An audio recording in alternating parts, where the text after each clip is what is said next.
মোহাম্মদ ইব্রাহিম বিন আলী উনি আজকের মোনাজাত পরিচালনা করবেন।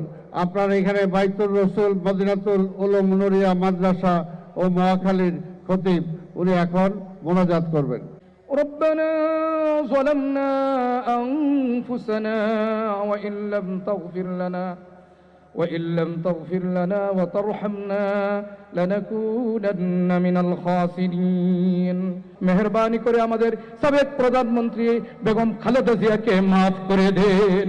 মওলা তার কবরকে জান্নাতের টুকরায় পরিণত করে দেন। কবরের সঙ্গে বেহেশতের হাওয়া চালু করে দেন। আল্লাহ কবরের সঙ্গে মদিনার যোগাযোগের ব্যবস্থা করে দেন। ইলাহা ইল্লাল্লাহু মুহাম্মাদুর রাসূলুল্লাহ। জি আমি বলবো না, আপনি বলেন। 12 তারিখ ভোটের দিন ঠিক মতো ভোটটা দিব আমরা। আপনাদের সবাইকে ধন্যবাদ। আজকের সমাবেশ, আজকের মিলাদ এখানেই শেষ। খোদা হাফেজ।